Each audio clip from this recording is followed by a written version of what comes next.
there, teacher bestie, and welcome back to the present teacher. I am so glad that you are here. I know over the summer, it's a great time to kind of look at some things that may have been going well for you and some things you want to work on.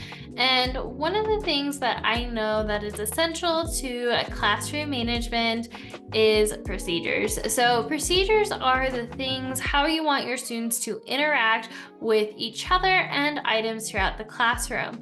And you might be wondering, how do I teach procedures during back to school? Well, today I'm going to be diving in to exactly how I teach classroom procedures in my classroom. So with that being said, let's dive in.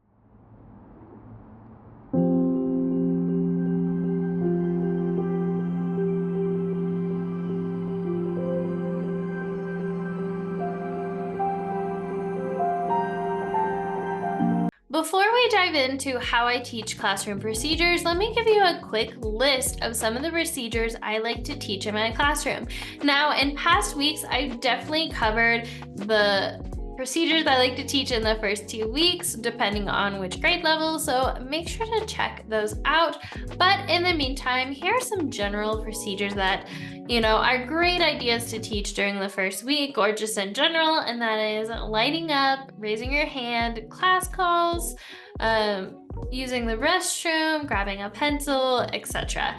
So essentially, you're just setting the expectations of how you want students to, again, either interact with each other, whether that's, turning and talking, if you do a turn and talk or a think, pair, share, or how you want them to interact throughout the room. So for example, with you, if you were teaching a class call. So all of these are different types of procedures. So now let's dive into the 7-step process I use to teach every classroom procedure. The first one is to introduce. Now, obviously, I'm not going to be in my office teaching a classroom procedure, but let's just pretend, for example, I'll go back into 2nd grade Miss Haynes' version of me, and I'm going to start off the beginning of the day. So, good morning, class. Good morning, Miss Haynes. Today, we are going to learn something super fun that I like to call a class call. Now, a class call is how I like to make sure that I have your attention and to give you next steps when we're transitioning from one thing to another. Now, there's different kinds of class calls, but for now, I'm going to practice a simple one, and throughout the year, we're going to add more to it. So, I'm going to model what it looks like. So, class, yes, yes. I'm gonna model it again. Class, now pretend I'm a student. Yes, yes. All right, so now that I've modeled what a class call is, let's discuss what did it look like and sound like. So, stepping back from the teacher version of me. So I went ahead and I modeled what it looked like and sounds like, and now I'm gonna lead them into a discussion. During this section, we like to discuss what it looks like and sounds like to do the whatever it is. So going back into teacher mode, what did you notice that it looked like when I was doing the class call? And then, you'll call on students, maybe that my mouth was at a level 0, my eyes were directed at you, my hands were in my lap, and I was still. And then what does it sound like? And this is a great time if you want to create, whether it's a slideshow presentation or whether it's, an anchor chart. This is a great time to maybe jot these down so you can refer back to them later throughout the year, because you will want to review these throughout the year. But then you can have this discussion with them on what it looked like and sounds like. So then we could talk about what it sounded like. Oh, you are at a level 0 and your hands were still and the room was silent. And I say, great. Now let's model the wrong way to do it. So I'm going to go back to teacher mode. All right, class. So I'm going to model now the wrong way to do it. Class. Or sorry, I went this way. Class. Oh yeah, so I'm so excited for recess. Do you want to play football?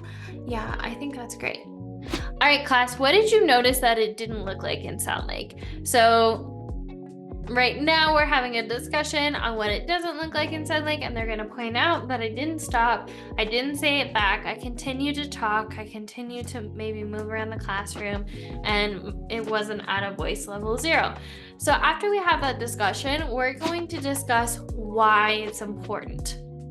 So why it's important that we do it this way. So, all right, class, so why is it important that we do it the right way versus the wrong way? And they're gonna help you come up with ideas, like we wanna be considerate of learning. We won't know what the next steps are. We might be lost, we might fail the grade, we might fail the test, etc.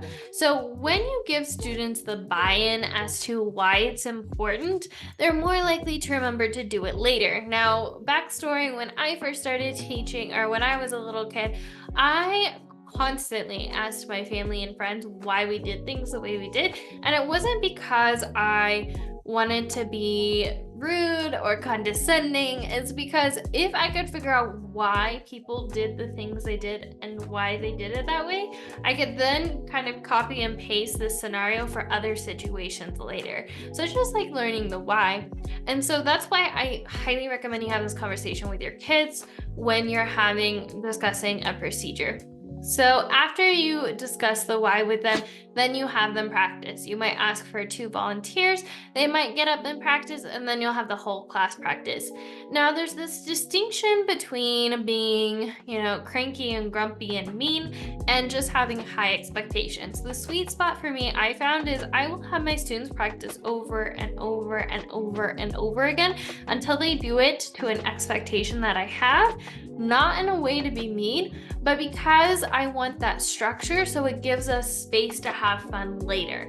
And in order to have that, I need to have structure in the classroom. That's just the way I do it. You don't necessarily have to do it that way, but I highly recommend you practice a couple times and practice throughout the week, practice throughout the day, and really focus on that procedure until it becomes a habit. They say that it takes on average 21 times for something to become a habit.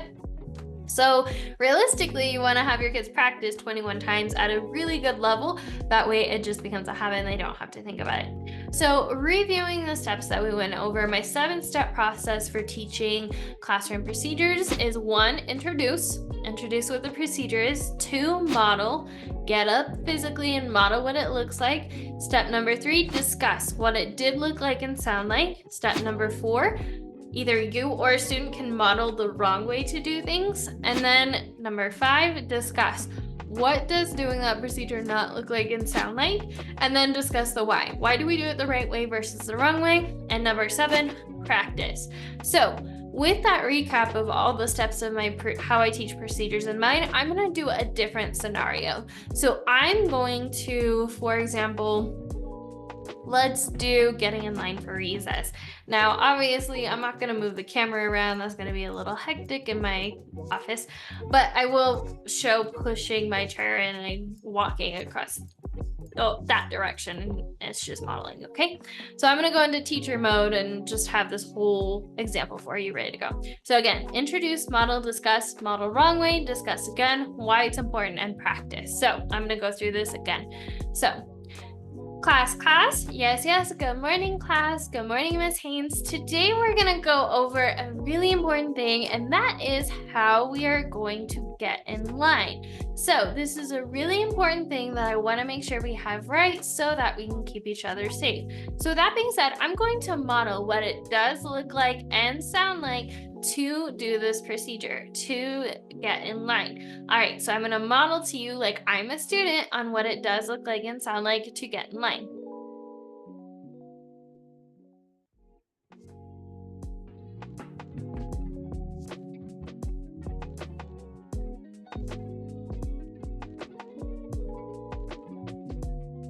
All right, class, so what does it look like and sound like when I got in the line? Oh, you're right. I did have walking feet. I did push in my chair. My hands were to myself. I was at a level 0. That's what it sounded like. Great job. So we had this discussion on what it does look like and sound like. Now let's talk about the wrong way to get in line. So let's say that I hear a class, yes, and I hear the song or it's that we need to get in line. Oh yeah, I think it was, yeah, I liked that assignment. It was awesome. And okay, you couldn't see that, but I totally just did a little run. Okay, so I ran a bit. So, all right, class, now that I've modeled the wrong way to do it, let's discuss what it doesn't look like and sound like. You're right, I was still talking to my friend and having a conversation. You're right, I wasn't using walking feet. And yes, you're right. So I wasn't using walking feet. I was still talking to my friend. I was still talking in the line. And now that we've talked about the wrong way to do it, why do you think we have us do it one way over the other? So you're right. The reason that we do it that way is to keep us safe. We use walking feet because if we run, we might trip and fall. Okay, you're right. So we're at a voice level 0, not because Miss Haynes is being mean, but because we need to listen for directions in case we need to go somewhere or to find out where we're going if Miss Haynes hasn't told us yet. You're right. I do keep my hands to myself because I want to not distract from others if it's just me lining up. So again, you're having this discussion on why. All right, class. So now that we've discussed what it does look like and sound like, and I've modeled the right way and wrong way to do it, I'm looking for 2 volunteers to show me what it does look like and sound like to get in the line. Can I please have student A and student B please show us what it looks like and sounds like? You can even go further. What did you notice that they did do right and what it looked like and sounded like? All right, now let's have the whole class do it, and the whole class does it. So this is how I teach procedures, and this is how I initially introduce all the procedures during the first 2 months of school. Now, throughout the year, I will go back and review, and it depends on what level I feel like I need to go. Obviously, I don't necessarily need to introduce, but I could say, all right, boys and girls, I noticed that we're having a really hard time following the expectations of sitting crisscross applesauce at the carpet for whole group learning. So we're going to practice that procedure today. And then I'd follow these steps again. The point of these procedures is you want to set expectations on what it should look like and sound like, and you definitely want to model what it looked like and sounds like. Now, one mistake I made when I started teaching is I didn't go through this whole process. Maybe I introduced it the first day of school, but then I never touched on it again. And then I was frustrated when my kids didn't follow the expectation later in the year. Kids are kids. I can't tell you how many times I forgot something that I've already learned. It's great to refresh throughout the year. Second thing, I don't know why I never thought to apply good teaching practices to classroom management, but I didn't think about that. So that's why I highly recommend you model what it looks like and sounds like. That way there's no miscommunication on what your expectations are. It's the same thing for an assignment. You often have an example or a template or a rubric to show students what the expectations are, so there's no room for miscommunication, and it clearly demonstrates or articulates what you're wanting. And that's why it's important to model the expectations in your classroom.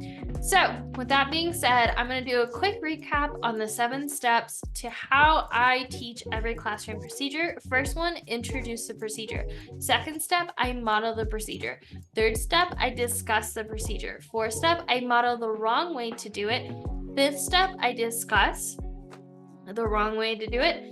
6th step, discuss why it's important, and 7th step, have the whole class practice until it becomes a habit.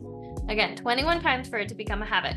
That wraps up the 7-step process I use to teach every classroom procedure in my classroom. If you want to dive deeper into classroom management, I have way more content on classroom management, so feel free to dive into that. I also have an ultimate classroom management guide. These are the 10 questions I often get asked in regards to classroom management, and I put them all in one easy ebook for you to download for free.